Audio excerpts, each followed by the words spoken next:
La realidad nacional. Con análisis periodístico profesional. Los temas de país abordados con profundidad y credibilidad. Esto y más es su programa de opinión, Diálogo con Ernesto López. ¿Qué tal? Buenos días, El Salvador, ¿cómo están? Como un placer saludarles a ustedes como siempre a esta hora de la mañana, agradeciendo a Dios Todopoderoso por darnos esa oportunidad, ese privilegio de poder ingresar hasta la intimidad de sus hogares. Gracias por estar en sintonía de Cadena Megavisión. Somos canales 15, 19 y 21, cubriendo todo el territorio nacional.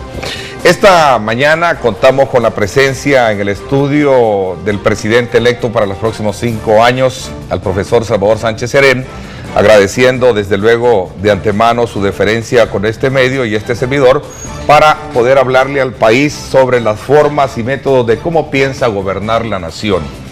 Se trata obviamente de asumir una responsabilidad en un país lleno de muchas complejidades políticas, sociales y económicas, las cuales puntualmente vamos a ir desglosando en este primer acercamiento como presidente electo. Así es que desde ya le doy la más cordial bienvenida a usted. Acompáñenos, eso es parte del preámbulo de lo que vamos a tener.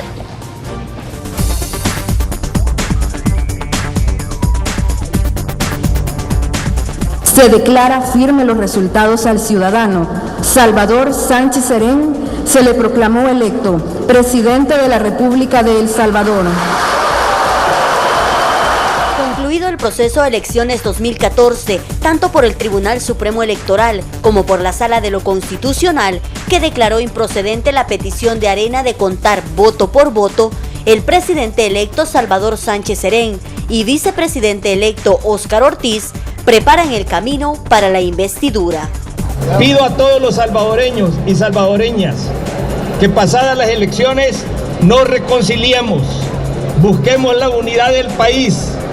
Al tomar las riendas del país, las estrategias deben estar definidas, asegura la izquierda. De ahí las reuniones con distintos sectores como el empresarial. Son empresarios, ¿verdad?, que necesitan vender sus productos, comprar productos en el país, y en ese sentido para nosotros el que hayan tenido relaciones con Arena, que hayan sido financieros de Arena no tiene importancia. Partiendo de una coyuntura bastante tensa para elegir un nuevo gobierno, el reto es grande para lograr una buena gobernabilidad, considerando el papel de la oposición. En un sistema democrático es un partido el que gobierna, pero la oposición juega un papel muy importante. Como oposición, el expresidente Antonio Saca, tercer candidato con mayor votación en la primera vuelta, también instó a sumar esfuerzos, además de poner a disposición su experiencia.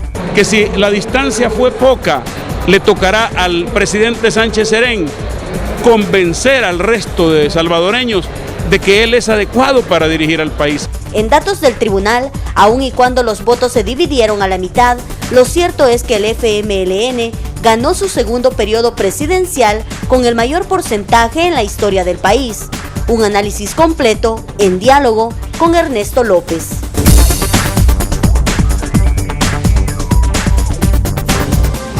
Bueno, ahí está precisamente la exposición que vamos a tener en el transcurso de los próximos minutos, y esta mañana pues quiero darle la más cordial bienvenida al señor presidente electo de la República, al profesor Salvador Sánchez Serén. Qué gusto tenerlo esta mañana. Buenos días, presidente.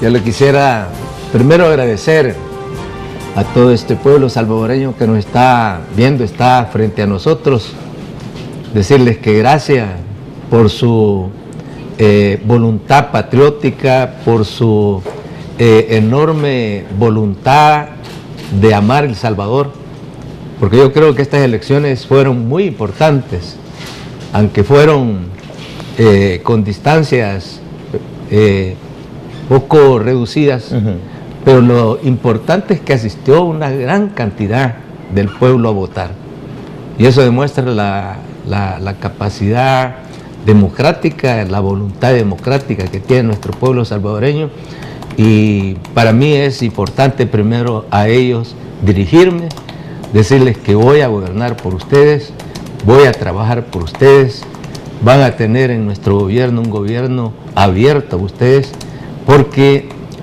lo fundamental de un gobernante es buscar satisfacer las necesidades de la gente. Por ello, permítame, Ernesto, que haya tomado por favor, tiempo para dirigirme a todos los televidentes, aquellos que están observando este programa.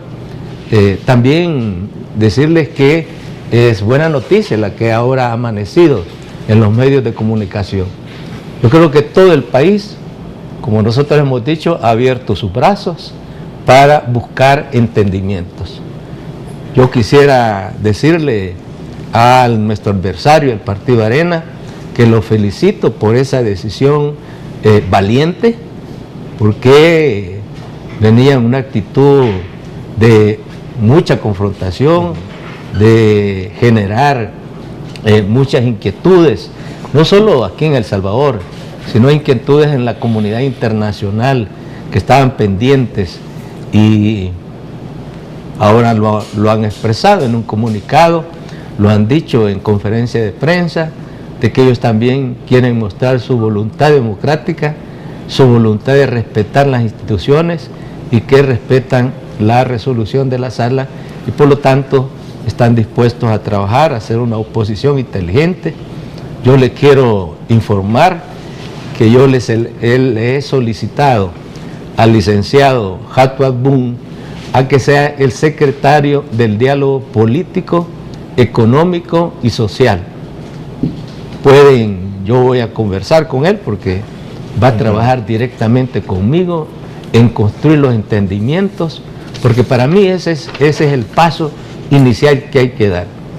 Hay que darlos todos certezas que juntos podemos, primero, dialogar, segundo, construir, tercero, respetar nuestras identidades y poner en el centro el país.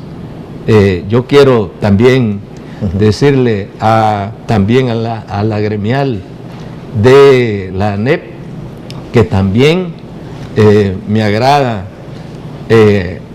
saber y leer sus declaraciones del día de ayer, que también están dispuestos a buscar un entendimiento, una unidad, ¿verdad?, con el sector empresarial. Es más importante no solo el diálogo, sino que también encontrar la forma de cómo incentivamos nuestro gobierno, no solo con un diálogo permanente, sino también cómo construimos. Primero, garantizar las reglas claras para que ellos puedan invertir en el país. Segundo, garantizarles seguridad jurídica. Tercero, garantizarles también estabilidad. Y esta estabilidad se requiere generar un entorno económico adecuado que permita dinamizar el país. Los retos, como tú lo dices, Ernesto, no son fáciles, se requiere mucha voluntad, pero decirte que nosotros creemos que hay soluciones, hay puertas de salida, y que si todas las construimos, esas puertas de salida pueden darle al país la respuesta a un problema estructural que tiene, que es de un crecimiento lento o un bajo crecimiento. Entonces, hemos amanecido en un día, para mí, de esperanza para El Salvador, porque todos hemos dicho, bueno, cerremos ya el capítulo de las elecciones y pongámonos a trabajar por el país. Esa es buena noticia. Qué bueno, porque precisamente sobre eso iba a iniciar un poco el enfoque de nuestra conversación esta mañana, en la que seguramente todo el país está atento a conocer cuál es la visión que tiene el nuevo presidente electo de cómo resolver todos los grandes retos que tiene como país. Y tal como usted lo mencionaba, presidente, todo apunta a que las cosas están llegando ya a su curso normal y ahora es momento de ponerse a trabajar, ¿no? ¿Cuáles son los aspectos, digamos, una vez ya teniendo los credenciales como presidente electo, cuál es lo prioritario para arrancar con su gestión? Mira, lo prioritario para mí es, primero, generar los puentes. Por eso te vuelvo a repetir, le he solicitado al licenciado Hatuat Bun para que él, como secretario del diálogo político, diálogo económico y diálogo social, inicia ya los contactos con todos los sectores para ir construyendo las bases de un diálogo nacional que vaya sentando las bases para construir una agenda y a partir de esa agenda ponernos a trabajar para encontrar respuestas y encontrar soluciones. Ese para mí es un aspecto. El acercamiento directo con todos estos sectores. El acercamiento directo con todos los sectores. Segundo, nosotros hemos planteado, hemos presentado en toda la campaña, porque nuestra campaña demostró que es una campaña certera cuando se comienza a discutir los problemas del país con la gente, cuando se escucha a la gente y con ellos se construye un programa, y ese programa nosotros, Oscar y yo, lo convertimos como en el eje de nuestra campaña de presentar propuestas, de debatir esas propuestas con la población. Nosotros en nuestro programa de gobierno pues tenemos tres grandes aspectos que son fundamentales. Primero, trabajar por la generación de empleo, eso quiere decir una apuesta a la productividad del país.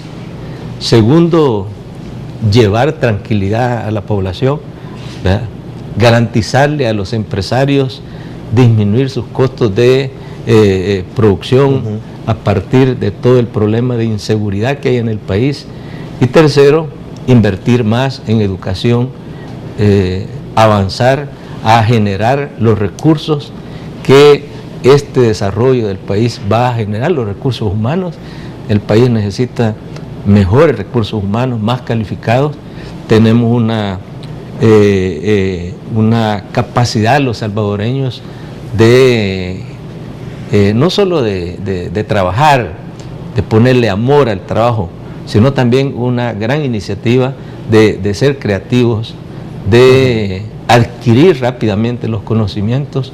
Por eso la educación es el tercer aspecto importantísimo.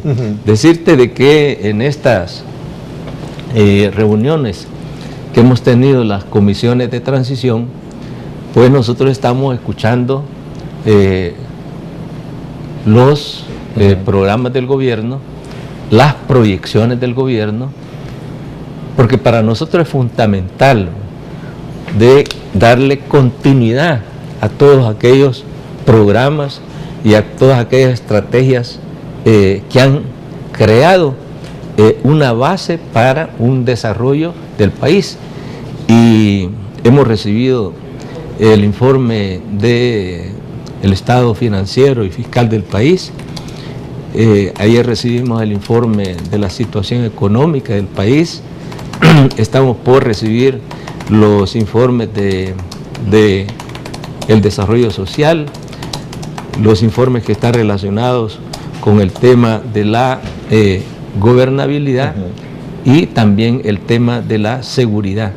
Y dentro de ello, dentro de la visión de la transformación económica que se ha estado trabajando, por un nuevo modelo, que yo le llamo ese nuevo modelo, le llamo un modelo salvadoreño, que tiene a su base tres aspectos que ya a mi juicio hay bases para ir construyendo ese nuevo modelo. Primero, un país productivo, un país productivo que garantice capacidad de seguridad alimentaria. Tú has visto cómo eso se ha avanzado en el tema del maíz, en el tema del frijol. Hoy tenemos un reto que es el tema del café. Va a ser una de las apuestas también para ver cómo recuperamos la planta cafetera del país. Y el segundo aspecto es convertir a El Salvador en un centro de servicios logísticos, turísticos e industriales, que también ya se nos presentó toda una base que se ha construido. Y el tercer aspecto es la construcción de nuevos agentes productivos, es decir, cómo apoyar al sector productivo del país para generar esos nuevos agentes económicos en el país. Y esos nuevos agentes económicos tienen que ver con la pequeña, con la micro y con la mediana empresa, que son importantes. Apoyar también con mucho incentivo al sector empresarial de todos los tamaños. ¿Verdad? Y el otro aspecto es lo que tiene que ver con la generación de atracción de inversión y estimular también al inversionista nacional a que invierte en el país. Entonces, está sentada ya una base. O sea, del modelo, sí, de ese propio modelo salvadoreño que su gobierno va a implementar. Que nuestro gobierno va a implementar. Entonces, sobre esa base, nosotros tenemos ya elementos para seguir trabajando en una visión de un país productivo, que genere más empleo, que genere más oportunidades de atracción, de inversión, y también de apostarle a un mayor nivel del tema de los recursos humanos, como es el tema de educación, y también estamos por recibir el informe de la problemática de seguridad, y sobre esa base nosotros vamos a plantear toda la idea que nosotros hemos planteado en nuestro programa del combate frontal al crimen y a las extorsiones, y además también el trabajo de la prevención, ¿verdad?, para generar oportunidades de empleo y de trabajo a todos los jóvenes y de todas las comunidades. Ok, me parece que ya vamos a hablar de manera muy puntual sobre esos aspectos que son, digamos, urgentes y prioritarios que resolver. Es decir, para poder hablar de desarrollo, crecimiento, hay que generar las condiciones, usted lo decía, primero desentrampar un poco el tema del diálogo, que creo que es fundamental establecer esos puentes muy importantes con todos los sectores, y obviamente generar las condiciones, ¿no?, a partir de ese acuerdo de país hacia un mejor desarrollo. Presidente, y esta es una, digamos, como una pregunta obligada. Cada gobierno tiene su propio estilo, ¿no?, para poder trabajar. ¿En qué se va a parecer al gobierno saliente o en qué se va a diferenciar su gobierno? Mira, nosotros hemos hablado y hemos planteado que somos un gobierno de continuidad. Entonces, hay muchos elementos en común. Primero, de que nosotros no vemos el desarrollo económico distanciado del desarrollo social. Nosotros vamos a seguir invirtiendo en el tema social. Y para mí es importante de que posiblemente esta semana en la Asamblea Legislativa se apruebe un proyecto de ley que presentó nuestro presidente, para que todos los programas sociales ahora se conviertan en ley de la República y puedan tener obligadamente estén los recursos en el presupuesto nacional del país. Entonces, para mí ese es importantísimo, porque aseguramos la continuidad de todos estos programas sociales que han sido exitosos en educación, en salud, en el combate a la pobreza, en reactivar la economía del país a partir de apostarle a la producción agropecuaria. Entonces, esa parte para mí es importante, es decir, son conceptos. Y además también nosotros vamos a hacer un gobierno abierto, de diálogo, de entendimiento, de comunicación continua con todos los sectores. Y también vamos a trabajar, como lo ha sido este gobierno, por transparentar nuestro ejercicio. Vamos a hacer un gobierno transparente, pero además también vamos a hacer un gobierno honrado, que vamos también a combatir la corrupción, que son componentes que, a mi juicio, pues nosotros le tenemos que dar continuidad. Usted es una persona que se ha distinguido mucho por tener un carácter muy pasivo, muy abierto. ¿Será ese una parte, digamos, un referente fundamental en su gobierno para poder de alguna manera bajar tensiones que en algún momento el gobierno actual ha tenido que enfrentar de aquellos sectores que de alguna manera también no han querido, digamos, aceptar propuestas o iniciativas del gobierno? Mira, yo creo que cada persona tiene sus propias características, ¿verdad? Pero aunque yo tenga ese carácter tranquilo, ese carácter que me gusta escuchar, que me gusta platicar, me gusta ver si se pueden construir entendimientos, de tender puentes, eso no quiere decir que no voy a tener la suficiente valentía para enfrentar algunos temas que creo que no se deben de permitir en el país, como es el tema de la corrupción, como es el tema no va a ser tolerante a un rumor o a algo así, ¿no? Las cuestiones transparentes, toda vez pues se haga ese proceso en el marco de lo que atraviese la institucionalidad. Yo no me voy a regir por rumores, sino también por la información y por los datos objetivos que se tienen y presentar en las instancias correspondientes, como existen en el país, todos estos procesos que tienen que ver con el mal uso de fondos. Y además también garantizar que mi gobierno sea un gobierno, primero, transparente, que transparente todo su ejercicio.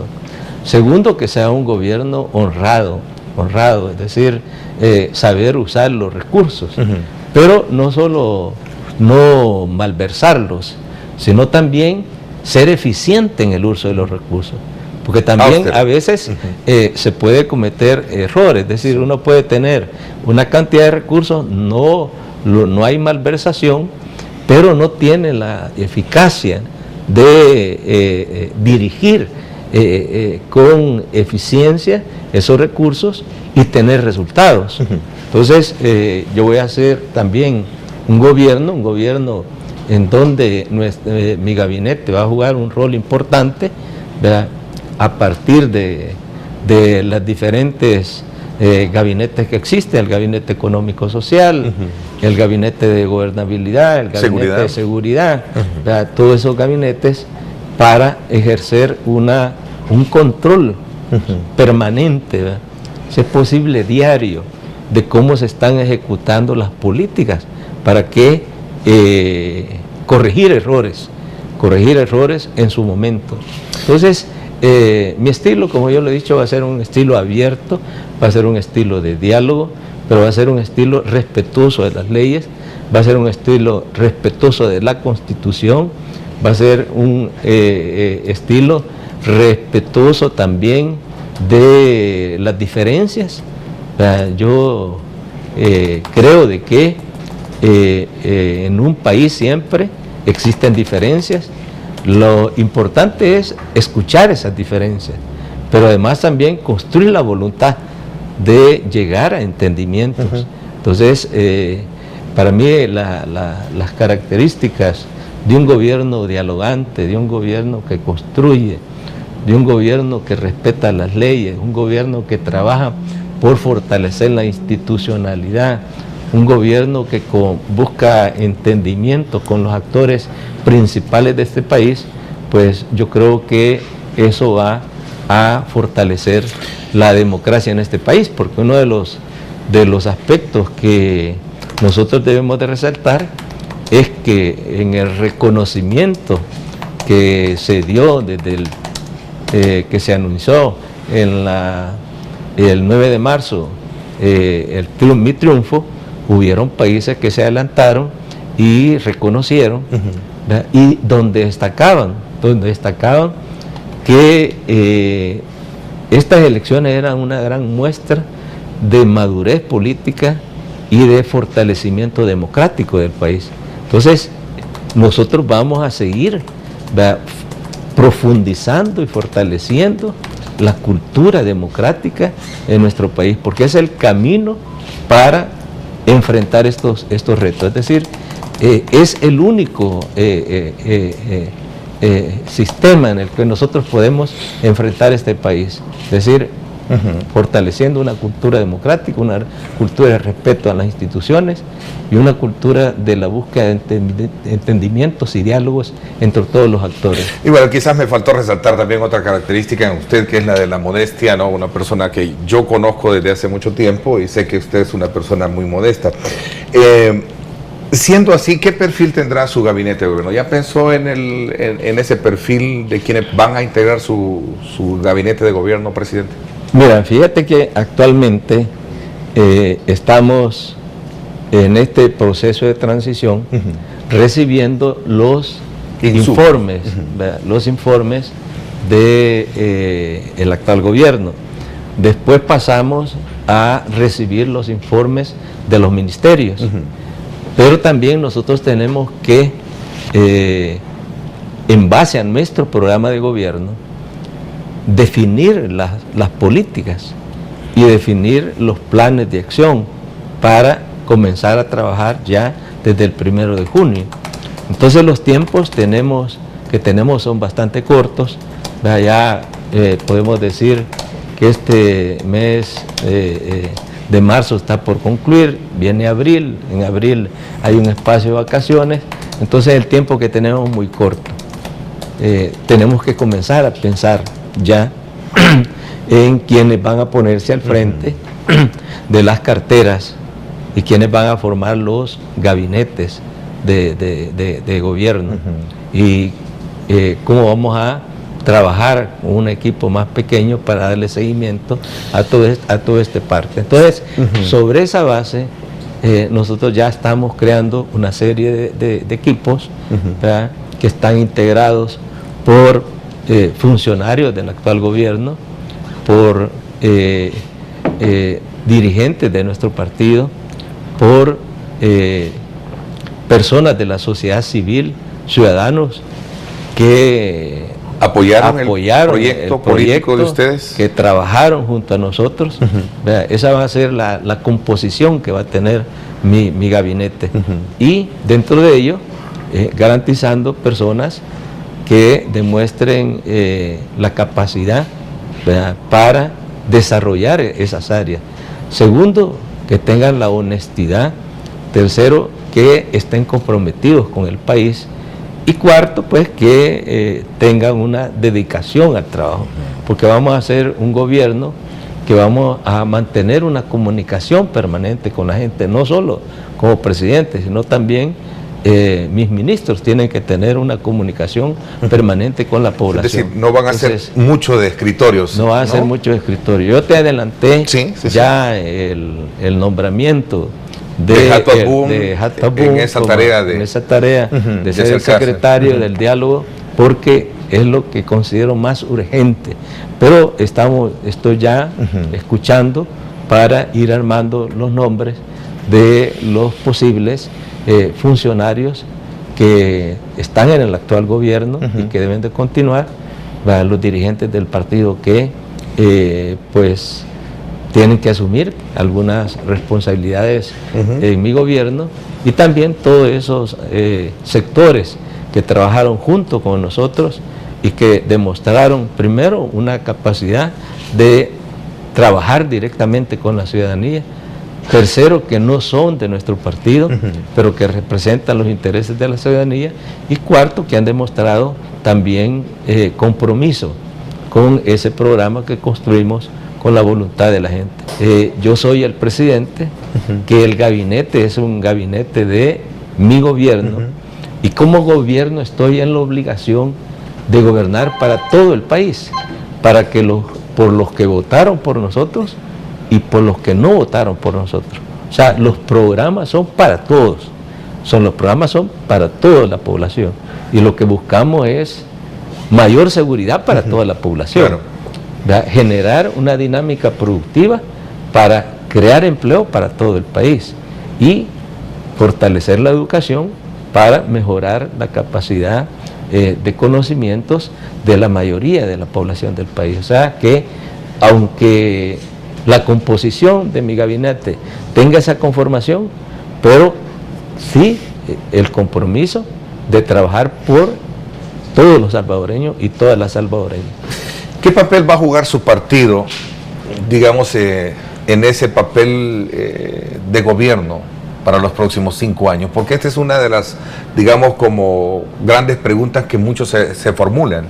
Es decir, ¿será un partido de mucha influencia en las decisiones del gobierno o será el presidente Salvador Sánchez Serén quien, a partir de esas características que lo distinguen de ser un hombre que escucha, que es abierto al diálogo, va a ser él quien va a tomar sus propias decisiones? Mira, yo creo de que el FMLN es un partido que hemos tenido un ejercicio de estar en responsabilidades de gobierno y dentro del Estado. Hay muchos funcionarios nuestros que son alcaldes y que gobiernan para todos los ciudadanos de su municipalidad. Tenemos diputados, ¿verdad?, que trabajan por hacer leyes en beneficio de toda la población. Y tenemos funcionarios públicos, ¿verdad?, en el gobierno del presidente Mauricio Funes, que han demostrado trabajar también para toda la población y tener entusiasmo, tener capacidad y tener iniciativa de desarrollar su cartera como las carteras más exitosas.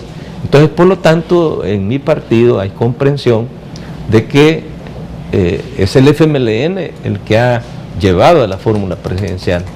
Es el FMLN el que logró esa votación histórica que ha tenido esta fórmula, ¿verdad? Pero también sabe que según la ley, según la Constitución, ¿verdad?, una vez constituido ya como presidente, pues yo tengo que gobernar para todo el país y que las decisiones las tengo que tomar, y que como ellos van a estar representados en el gabinete, ¿verdad?, van a estar representados también en los distintos equipos, pues allí ellos también tienen que asumir el rol de funcionario público, ¿verdad?, no de un funcionario de un partido determinado. Entonces, en el FMLN hemos aprendido también a gobernar. Vemos, somos un partido político, pero también que buscamos gobernar y que lo que queremos es gobernar para todos. Y la lucha del FMLN siempre ha sido por buscar mejorar las condiciones de vida de todos los salvadoreños. Y si llegamos al gobierno es para trabajar por mejorar las condiciones de vida de todos los salvadoreños.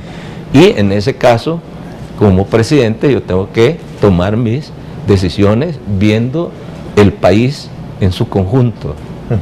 Bueno, y le hacían la pregunta porque obviamente, y ya usted lo destaca, una vez electo presidente de la República, es electo presidente para todos los salvadoreños, hayan o no hayan votado por usted. Y eso creo que es una, digamos, una posición estadística de mucha importancia para el país, ¿no? Saber que las medidas son para todos y no para un grupo en particular, ¿no?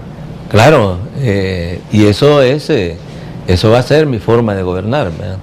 Mi forma de gobernar, te he dicho que va a ser de diálogo con todos, ¿verdad?, abrir la oportunidad de trabajo para todos y las decisiones construidas con todos, aplicadas para todos los salvadoreños. Y esas decisiones las tengo que tomar yo, ¿verdad? Eso no quiere decir que va a ser un gobierno unipersonal, es decir, que mi persona es imponer. Yo tengo la capacidad, a mí me gusta construir las decisiones, ¿verdad?, tomando en cuenta la opinión, y en este caso mi gabinete va a tener también incidencia en la toma de decisiones. Hay decisiones que son rápidas, que no necesitan someterse a discusión, ni a consulta, ni a escuchar opiniones, pero en última instancia quien toma la decisión es el presidente. ¿Cuáles van a ser esas prioridades en su primer año de gestión? Esa es una pregunta que la quiero dejar planteada para cuando regresemos después de esta pausa comercial. No nos cambien, amigos. Recuerden @diálogo21 en nuestra dirección en Twitter para que usted pueda formular sus comentarios o preguntas y ser colocados en la parte inferior de sus pantallas. Son las 7 de la mañana con 5 minutos. Gracias por estar en sintonía de Cadena Megavisión. Somos canales 15, 19, 21. Regresamos.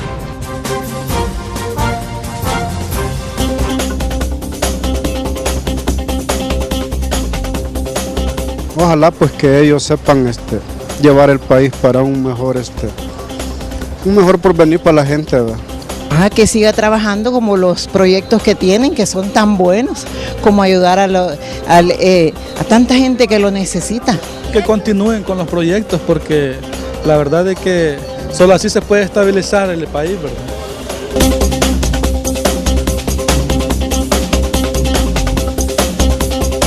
Bueno, gracias por estar con nosotros a esta hora de la mañana. Conversamos con el señor presidente de la República electo, el profesor Salvador Sánchez Serén, con quien en los primeros minutos hemos estado dialogando sobre la visión que tiene de país y cuáles van a ser las características, digamos, de su gobierno. Creo que en esta segunda etapa es importante medir los alcances que puede tener el establecer esos métodos de comunicación con todos aquellos sectores que de alguna manera acompañan el tema de desarrollo en el país. No cabe duda que cuando se trata de implementar, digamos, algunas medidas, siempre resulta tener como respuesta algún tipo de resistencia. ¿Qué alcances tendrán las negociaciones, sobre todo cuando se trata de establecer aspectos medulares como por ejemplo el tema fiscal, cuando se trata de hablar de otros aspectos como el asocio para el crecimiento? En fin, creo que esa reunión que hubo entre su persona y todos los empresarios que están dentro del Consejo para el Crecimiento dice mucho, ¿no? Dice mucho en el sentido de que se pueden establecer acuerdos, se pueden establecer negociaciones, pero también hay que tomar medidas urgentes en el país. ¿Qué alcance va a tener eso, presidente? Yo creo que aquí la capacidad del diálogo debe de, primero, comprender que nosotros llegamos al gobierno con un programa, aunque ese programa no está especificado en sus medidas, pero sí marca un rumbo.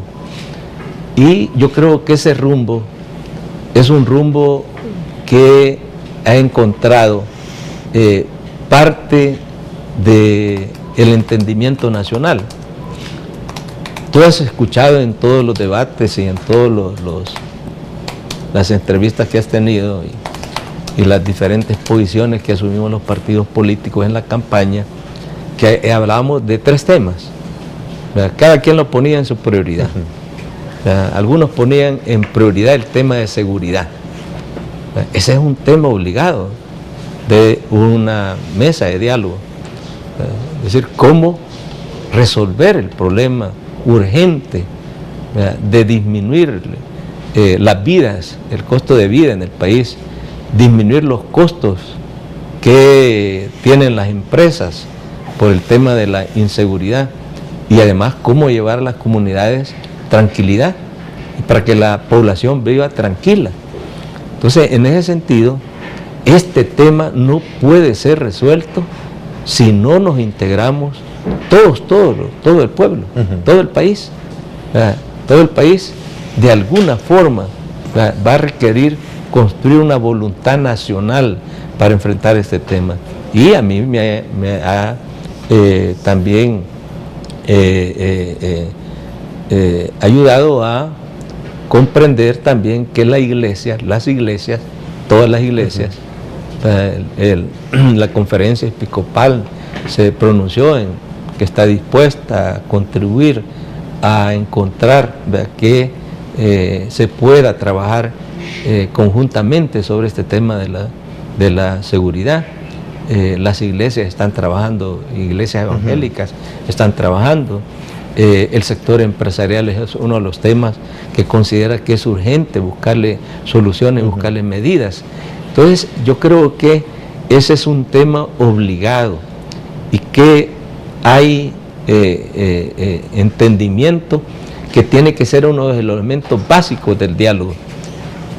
¿Cuáles van a ser las diferencias? Es ya los énfasis que se pone tanto en la represión del crimen y los énfasis que se ponen en la parte de la prevención.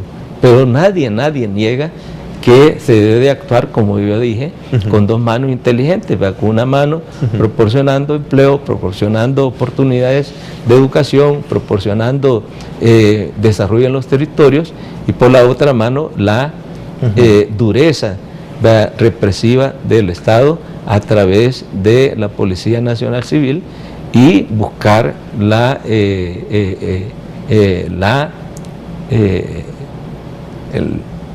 voy a decir, yo digo, para usar una palabra fuerte, terminar con las extorsiones en el país. Pero se debe de trabajar, ese es el problema inmediato que tiene la población. Entonces, eso es un tema obligado. El otro tema obligado que vos has encontrado en estos debates es el tema de la generación de empleo. Y sobre esa base, todos coincidimos en que para generar empleo hay que fortalecer el desarrollo productivo del país. Y para fortalecer el desarrollo productivo del país hay que estimular al sector empresarial. Hay que buscar también que los trabajadores se les respete sus derechos laborales, y que además también en la medida que las empresas van mejorando sus ingresos, mejore también el salario de los trabajadores. Son temas que están ahí en común, y la posición del gobierno, que debe ser un gobierno que estimule al sector empresarial, que le dé estímulo al sector empresarial, que le genere condiciones institucionales que hagan más eficiente, y también le permitan al país atraer más inversión, tanto inversión extranjera como a garantizarle también a la inversión nacional que va a ser rentable su inversión que va a hacer en el país. Entonces ese es otro tema obligado de diálogo. Y el otro tema obligado de diálogo es el tema de que todos hablan de que para esto se necesita también elevar el aporte del gobierno en su inversión en educación. Son tres temas obligados. Hay ya posiciones sobre esas.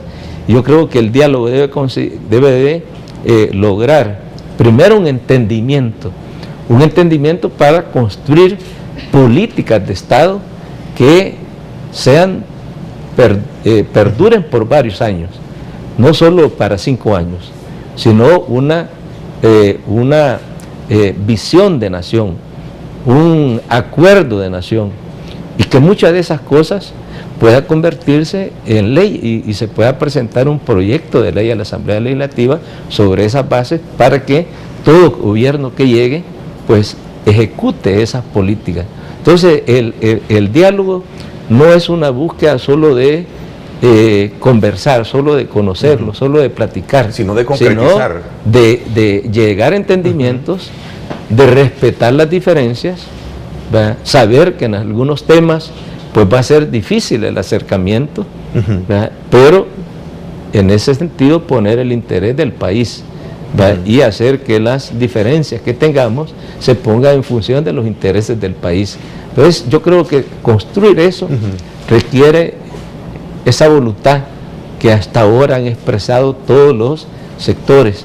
Entonces, para mí el diálogo, el entendimiento, el acuerdo son fundamentales, y que si nosotros vamos a trabajar en la búsqueda de entendimientos nacionales, eso tiene que ver con el tema de la gobernabilidad del país. O sea, el diálogo, la búsqueda de entendimientos es parte de una gobernabilidad democrática en El Salvador. Entonces el propósito es eso, es decir, garantizar la gobernabilidad del país a partir de políticas en las cuales la población se sienta satisfecha, y que las diferencias las zanjemos más por la vía del diálogo que por la vía de la confrontación social o la confrontación política. Es decir, esto no niega de que no haya debate político, que no haya confrontación de ideas, ¿verdad? Porque tiene que haber, pero lo que sí tiene que encontrarse son las salidas de búsqueda de diálogo para evitar que se genere una situación de inestabilidad en El Salvador. Uno de los quizás principales aspectos que logro entender a partir de la exposición que usted nos hace, presidente, es que el tema del diálogo es el gran reto en su primer año de gestión. Ver cómo se logra, digamos, desentrampar aquellos temas fundamentales de país. Uno de ellos, obviamente, ya usted lo mencionaba, y seguramente por ser la primera vez de estar acá con nosotros, más adelante vamos a tener la oportunidad de irlo desglosando quizás con mayor profundidad. Seguramente vamos a tenerlo ese tiempo. Usted hablaba sobre uno de los principales problemas del país y me voy a centrar en esto porque yo sé que la población está interesada en saber qué es lo que va a hacer de diferente el nuevo gobierno respecto al tema de la inseguridad que vive el país. ¿Será su gobierno un gobierno más fuerte para poder atacar el delito, la delincuencia como tal? ¿O vamos a tener, digamos, más de lo mismo? Mira, primero yo creo de que hay que reconocer los avances que se han logrado, porque yo no puedo partir de cero, yo no puedo decir, bueno, aquí no se ha hecho nada en este país y voy a comenzar a construir políticas. Se ha hecho mucho en este gobierno, es decir, se logró disminuir la tasa de homicidios, ¿verdad? Aunque hay un ciclo de inestabilidad que a veces eleva, a veces baja, pero se ha hecho logros importantes. Se ha hecho logros importantes en cuanto a garantizar una policía más eficiente, aunque no niega que hay malos policías. No estoy diciendo eso. Claro. Pero sí, en esencia, la Policía Nacional Civil ha jugado un rol importante. Y también ha jugado un rol importante en cuanto al tema de la parte de la prevención. Es decir, con todo este trabajo que se está haciendo con los jóvenes, con este trabajo que se está haciendo con las comunidades, el esfuerzo que va a ser de mayor inversión en las comunidades. Esto implica de que hay bases. Entonces nosotros por eso es que hablamos de estimular los dos campos, el campo de la prevención y el campo de la represión. Y para eso nosotros hemos hablado de mejorar las condiciones de trabajo de la Policía Nacional Civil. Segundo, mejorar sus unidades de transporte. Tercero, garantizar una mejor armamentización de la policía. Cuarto, hemos hablado de darle a la policía los recursos más eficientes de inteligencia policial para saber dónde golpear, saber ser más efectivo en el golpe. Entonces, en ese sentido, si vamos a aplicar los dos componentes, y el otro tercero es el tema de la rehabilitación en los centros penales, que también es otro de los temas que hay ya una serie de proyectos de ley aprobados en la Asamblea Legislativa para ser más eficiente en el control del crimen dentro de las policías, dentro de los centros penales, pero además también se está trabajando por mejorar toda la parte de la rehabilitación de las personas que están privadas de libertad. ¿Qué papel va a jugar la famosa tregua entre pandillas en su gobierno, presidente? Sí, mira, primero yo aclaro de que en este gobierno no ha sido la tregua la principal eje de disminución de los homicidios. Ha tenido que ver mucho la efectividad de la Policía Nacional Civil. En este sentido, nosotros con respecto a la tregua, consideramos que no es un mecanismo que como gobierno lo vamos a implementar. Ese es un entendimiento en la que a partir de actores fuera del gobierno llegaron a un entendimiento entre las pandillas, pero ese es un arreglo, un compromiso entre ellos, ¿verdad? Pero no sería parte de la política de seguridad de su gobierno. De seguridad de mi gobierno. Lo que sí es parte de esa política es la atención a las familias en riesgo, a los jóvenes en riesgo en las comunidades, proporcionándole a la comunidad mayor capacidad de desarrollo en sus comunidades, invertir más en la parte ya sea de salud, de educación, de generación de oportunidades de empleo, de emprendedurismo, de generar programas que les permitan a ellos tener proyectos productivos alternativos, es decir, apoyar a la población en su comunidad para que eso vaya disminuyendo aquella población que pueda ser atraída por las pandillas. Pero ese es un elemento dentro de toda la visión de aplicar todo el esquema de seguridad y de combate al crimen y el combate frontal a las extorsiones. Ahora, en cuanto a medidas económicas, porque para poder darle viabilidad a una agenda social, el gobierno necesita de recursos. Y el tema de recursos es uno de los principales puntos de debate en los últimos años por los gobiernos, sobre todo que en cuanto a finanzas se refiere, el gobierno carece, ¿no?, de estas, y por consecuencia tiene que recurrir obviamente a préstamos. Pasando a ese escenario y hablando de prioridades sociales, que seguramente hay que darle continuidad y deben de ser, como usted lo dice, prioridades en su gobierno, usted va a necesitar de recursos. ¿Cuáles son esas medidas, digamos, económicas? ¿Cómo se va a saber manejar su gobierno para poder enfrentar esta situación, digamos, de déficit fiscal, digamos, de bajo crecimiento económico? Mira, efectivamente hay temas que van a requerir una participación dentro de este esquema de diálogo, como es el tema fiscal, como es el tema de la deuda, recursos, y como es el tema de la deuda provisional. Sí. Y además también la responsabilidad de toda la población y de todos los actores económicos de pagar sus impuestos, porque yo creo que este gobierno ha hecho un gran avance, ¿verdad? Porque recibió con un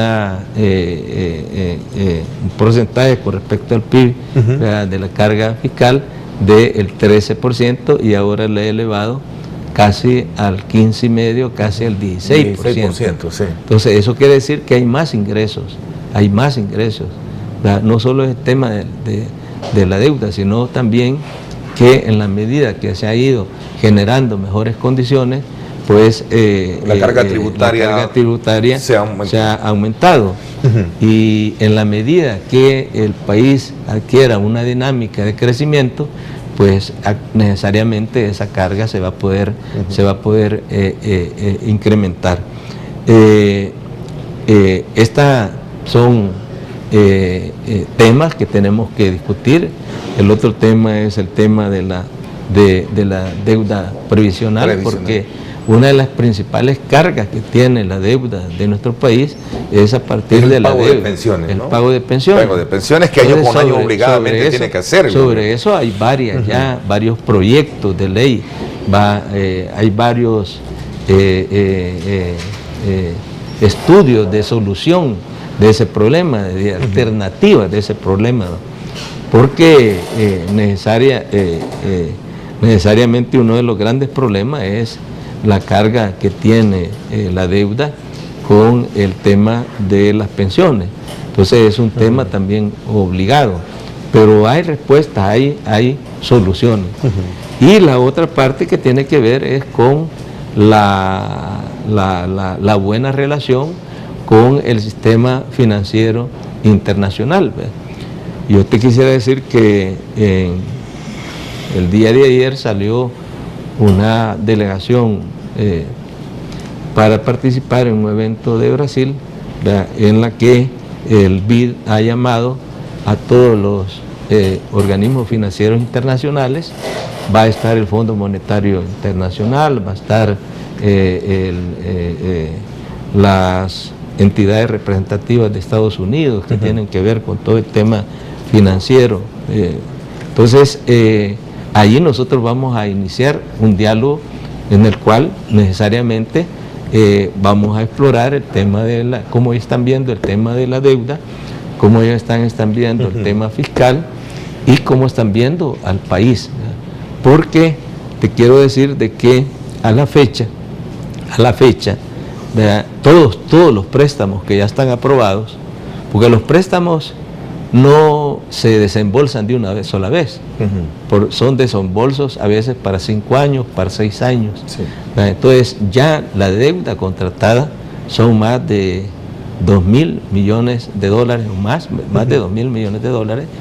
De eso este gobierno va a contar con una partida de más de 800 millones de dólares. ¿Podría su gobierno llegar a pedir? Allí hay una parte de recursos y hay otra parte, una cartera que ya está en proceso de aprobación en la Asamblea Legislativa, que también abarca también otra parte importante, que es otros casi 2.000 millones de dólares, en los cuales ya está en proceso de negociación y que tienen que ver con todos estos proyectos, que tienen que ver con toda la creación del sistema logístico, que tiene que ver con el Citrans, que tiene que ver con el aeropuerto de Comalapa, que tiene que ver con el proyecto del desarrollo, señor Romero. del desarrollo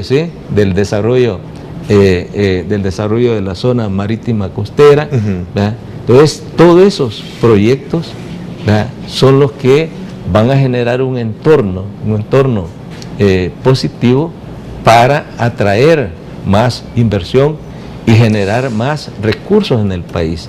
Entonces, yo creo que lo que hemos nosotros recibido, el informe que se nos entregó por parte del Ministerio de Hacienda y por parte de las entidades que tienen que ver con la situación económica del país, sí ya hay puertas de salida para que el país cuente con los recursos necesarios. Porque sobre ese tema, que me imagino que es muy amplio, bastante profundo, que es el tema económico, muchos conocedores en la materia, presidente, sostienen que para el primer año de gobierno será bastante difícil, digamos, pero desafiante atender el tema de las finanzas, precisamente por esos aspectos que hemos hablado. Voy a hacer una pausa comercial y voy a dejar planteadas 2 preguntas para cerrar este ciclo, porque también quiero aprovechar su presencia para que hablemos. ¿Cómo piensa usted colocar al país fuera? ¿Qué tipo de relaciones internacionales va a tener su gobierno? De alguna manera la oposición siempre adujo que la asunción de la fórmula presidencial es llevarnos a tener a un modelo como el de Venezuela, la conflictiva Venezuela que está hoy en día, y me gustaría conocer cuál es la opinión que usted tiene o cuál es la respuesta que le tiene a quienes a lo mejor piensan de esa manera. Por otro lado, piensa su gobierno, y regresando al punto, piensa su gobierno estudiar, renegociar, pedir una renegociación de la deuda, y segundo, ¿se prevé algún tipo de incremento en el tema de impuestos para poder capitalizarse aún más y poder echar a andar esa agenda social? Son 3 aspectos elementales que dejo expuestos a esta hora. Voy a una pausa comercial. Gracias por estar participando. Gracias. Recuerde el reprise hoy a las 10:30 de la noche por Canal 21. No se la vaya a perder. Bueno, gracias una vez más por estar con nosotros. Gracias por estar enviando sus preguntas. Vamos a tener la oportunidad de poder trasladárselas al señor presidente esta mañana. Solo quiero cerrar este ciclo del tema económico. ¿Su gobierno estaría en la disposición de buscar renegociar la deuda externa? Mira, nosotros primero te quisiera decir de que el tema de la deuda es un tema que pasa por un diálogo con el sector financiero internacional.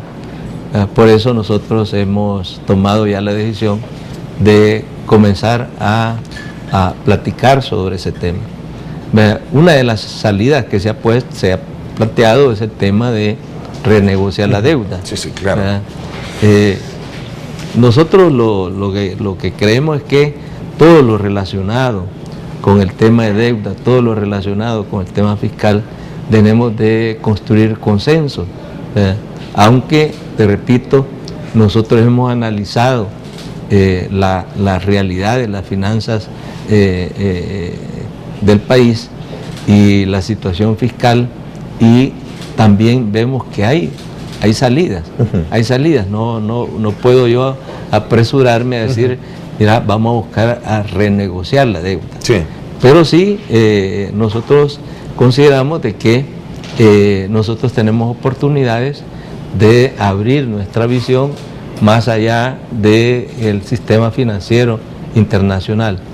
Nosotros hemos recibido respaldos de muchos países de Asia, de Europa, del sur, ¿verdad?, que son aspectos en los cuales nosotros podemos también ver también cómo abordamos estos temas.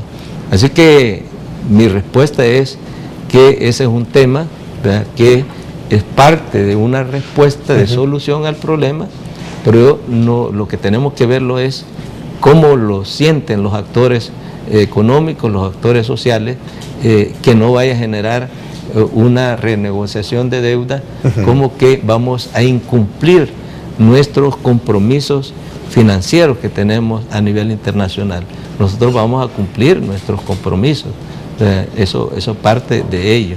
Por lo tanto, el diálogo con este sector financiero es importante, no para que nos digan qué tenemos que hacer, sino fundamentalmente para, a partir de nuestra realidad, encontrar también en ellos espacios para buscar salidas que beneficien al país, que generen la oportunidad de resolver este tema el tema fiscal y el tema de la deuda, que están relacionados ambos.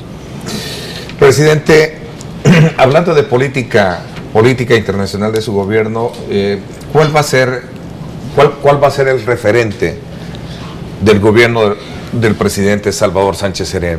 Le hago esta pregunta haciendo énfasis precisamente por retomar algunos elementos que se generaron, como siempre, en toda campaña electoral, que tras la llegada, la asunción al gobierno, el FMLN estaría de alguna manera implementando una política similar a la de Venezuela. ¿Qué respuesta tiene usted, de alguna manera? Porque hasta este momento, y perdóneme, voy a ser un poco más allá de mi sospecha, usted me hablaba de un modelo salvadoreño con componentes vitales que no sé qué parecencia puede tener, pero ¿cuál va a ser su referente como presidente? ¿Venezuela? Hemos estado conversando con la población, hemos estado en muchas entrevistas y yo he reafirmado que es muy difícil tener un referente o la idea de copiar modelos. Eso no puede ser, si cada país tiene sus propias realidades. Es decir, nadie puede soñar que porque es amigo de Estados Unidos vamos a hacer el modelo norteamericano aquí. Nadie. Si Estados Unidos es una potencia mundial, nosotros somos un país pequeñito. Lo mismo con Venezuela. Venezuela tiene enormes recursos naturales, el sur tiene enormes recursos naturales, China tiene enormes recursos naturales, y nosotros no los tenemos. Nosotros lo que tenemos es la fuerza de trabajo de nuestros empresarios y además de nuestros trabajadores. Entonces, por lo tanto, yo he afirmado que mi modelo será el modelo de los salvadoreños, el modelo para El Salvador y por El Salvador, porque es aquí donde yo tengo que encontrar los elementos que nos permitan ir construyendo ese nuevo modelo. Y cuando estoy hablando de un nuevo modelo, no me estoy refiriendo a copiar nada, sino ese modelo. ¿Qué es lo que tiene que resolver este nuevo modelo? Problemas estructurales, como el problema del bajo crecimiento, ¿verdad? Como el problema de la fiscalidad, ¿verdad? Con el tema de la fiscalidad hay otro problema que está relacionado al tema de la fiscalidad, que es un tema de que el país es un país vulnerable, ¿verdad? Y por el tema de los desastres naturales, nosotros en estos 5 años tuvimos pérdidas que bajaron el PIB en 1 o en 2 dígitos, bajó el PIB. Entonces, por lo tanto, nosotros para implementar estas políticas tenemos que tomar todos los factores de riesgo, disminuir esos factores de riesgo. Entonces, pero este modelo, lo más importante es que coincidimos todos en la generación de empleo, y que la generación de empleo requiere una mayor productividad del país, y que una mayor productividad del país requiere mejores, una política de mejor estímulo al sector empresarial, una política que haga eficiente y se garantice austeridad en el gasto público, y una política también que genere una nueva legislación que facilite los trámites en el país, y eso también puede generar las condiciones de atraer inversión en el país. Yo te quisiera decir que según los informes que nos han presentado, hay muchas empresas internacionales que están dispuestas a venir en el país. Ya cuando se ha hablado de la transformación energética en el país, de la matriz energética, hay ya empresas con las que se ha contratado, y hay inversiones también que van a generar también ese nuevo estímulo productivo para el país. Por eso yo te decía, la atracción de inversiones es importante.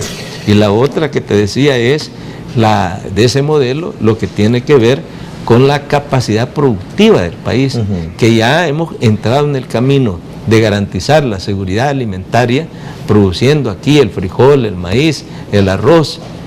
Segundo, generar nuevos actores económicos que permitan elevar la capacidad de que sus productos tengan mayor valor agregado, y que podamos elevar los niveles de exportación en el país y disminuir la balanza de pago, que existe un desequilibrio entre lo que se importa y lo que se exporta.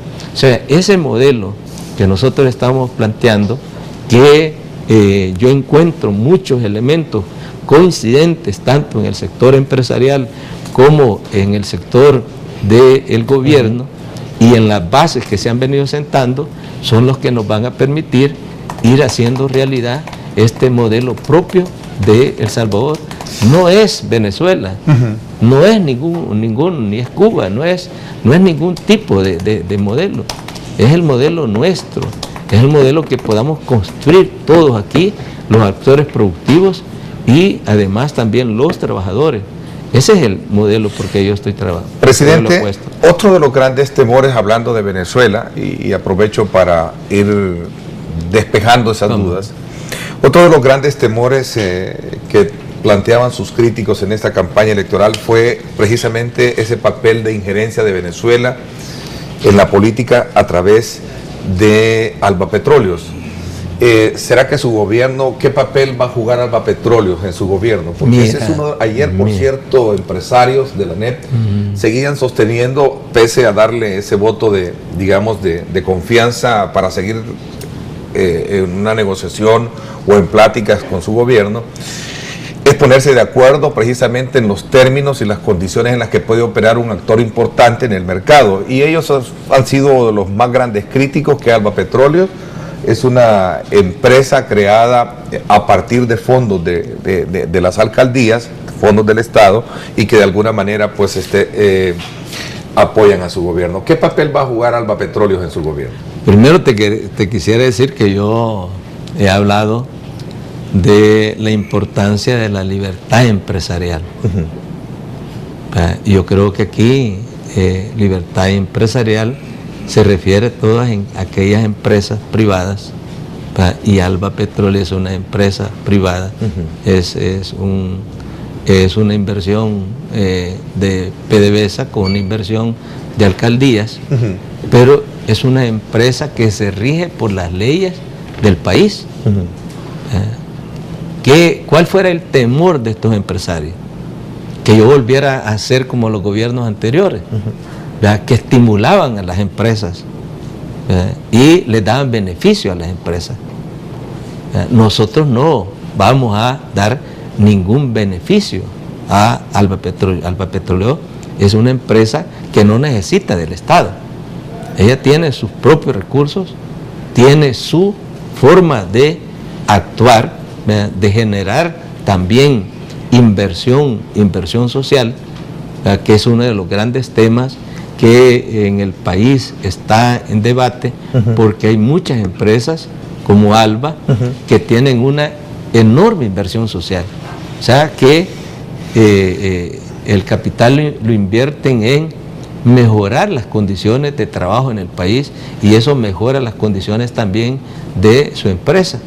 Entonces, ahí hay varios matices diferentes, ¿verdad? Pero lo que sí deben de tener claro, que Alba Petróleo no va a ser ninguna empresa de mi gobierno, es una empresa privada que va a estar regida por las leyes del sector empresarial. Ahora, otra cosa es que nosotros tenemos que buscar oportunidades, ¿verdad? Nosotros no tenemos fuentes de petróleo aquí en el país, no tenemos fuentes energéticas que nos garanticen eso. Entonces tenemos nosotros que buscar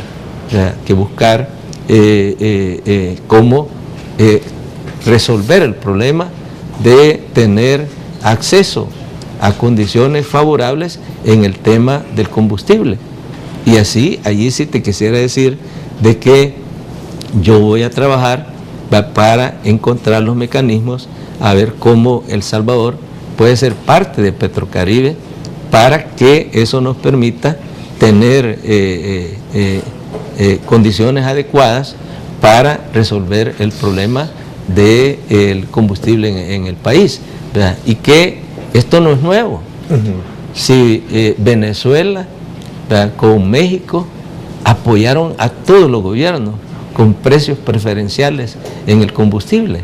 Eso fue desde hace muchos tiempos, que había ahí un acuerdo de San José, Pacto de San José, donde Venezuela y México proporcionaban combustible a precios preferenciales a Centroamérica. Entonces yo ese no le veo pues que sea ningún problema, pero lo que sí ellos deben de tener claro, que nosotros no vamos a volver a el pasado de tener empresas que gozan del privilegio del gobierno. Es decir, lo que debemos de hacer es garantizar una empresa competitiva que compite en el mercado con las reglas normales, y el gobierno darle estímulos a todo el sector empresarial. ¿Verdad? Ok, voy a hacer una pausa comercial, la última.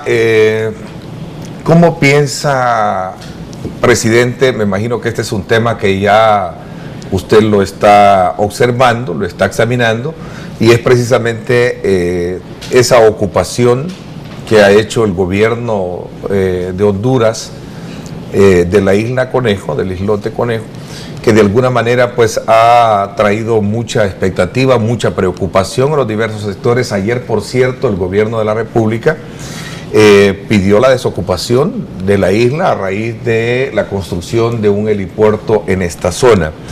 ¿Cómo examina usted el fenómeno? ¿Cuáles pueden ser los mecanismos viables para poder recuperar ese islote? Vamos a hablar de eso y algunos otros aspectos que todavía nos quedan en estos últimos minutos del programa. Son las 7:52. Gracias por estar con nosotros. Bueno, gracias. Vamos a la parte casi final y concluyente de nuestra primera conversación con el presidente electo, ya con sus credenciales de presidente electo, el profesor Salvador Sánchez Serén, esta mañana. Y me gustaría que habláramos sobre el tema de la Isla Conejo. Es un tema que desde luego está llamando muchísimo la atención, está creando mucha preocupación, sobre todo porque la última de las acciones es que el gobierno hondureño construyó un helipuerto en la zona. Es un punto bien delicado, presidente. Mira, yo creo que toda la población salvadoreña conoce un poco de la historia de la Isla Conejo. Primero, no es cierto lo que argumenta Honduras, que es parte de las resoluciones del conflicto fronterizo cuando La Haya pues emitió sentencia. Nosotros hemos revisado a través del equipo de Cancillería todos los documentos y no está incluida la Isla Conejo. ¿Qué es lo que pasó? ¿Qué es lo que pasó? Que en tiempos de los gobiernos de Arena, cuando estaba el conflicto armado, le cedieron a Honduras que pusiera una base naval para controlar el trasiego de armas en esa región. Y se quedó allí permanentemente. Pero esa no es que esté basado en ninguna resolución de ningún organismo internacional. Entonces, por lo tanto, nosotros vamos a continuar haciendo todas las gestiones diplomáticas para encontrar, primero, terminar con ese tipo de provocaciones que se hace, porque esa decisión, hay otro convenio o tratado que se firmó entre El Salvador, Nicaragua y Honduras, en que para cualquier intervención que se haga en el Golfo solo puede ser autorizado por los 3 países. Sí. Ningún país puede proceder unilateralmente en el Golfo. O sea, esta acción unilateral viola ese convenio que se firmó entre los 3 países, porque Nicaragua ni ha autorizado, ni El Salvador ha autorizado, sino que ha sido una actitud unilateral y provocativa por parte de Honduras. Entonces, por lo tanto, El Salvador sigue siendo siempre como suscriptor de ese convenio, de que debemos desarrollar la región del Golfo, los 3 países, para convertirla en una zona de desarrollo económico, turístico del país, de los 3 países, y que los 3 países conformamos. Hay una comisión conformada para trabajar en el desarrollo de esa zona. Será un tema bien complejo, en este sentido, pues nosotros vamos a seguir utilizando siempre todos los mecanismos diplomáticos. Y por eso te quisiera decir, ya que estamos en la parte final, de que para mí decirte que este día, primero ha sido importante porque es el primer día que a través de un medio de comunicación como Canal 21, pues me comunico con la población. Quiero volver a insistir que agradezco a todos aquellos que dieron esa muestra de cívica, que ha sido un ejemplo para el mundo, que también se ha elogiado la forma como se resolvieron las diferencias que se presentaron después de los resultados. Y ahora, para mí, te quiero decir que vuelvo a repetir que me parece que ha sido valiente la decisión del Partido Arena de rescatar su voluntad democrática y de rescatar su respeto a la institucionalidad. el contacto inmediato con el licenciado Jato Abún para comenzar a buscar entendimientos acerca de las temáticas que ellos quieran tocar en estas reuniones.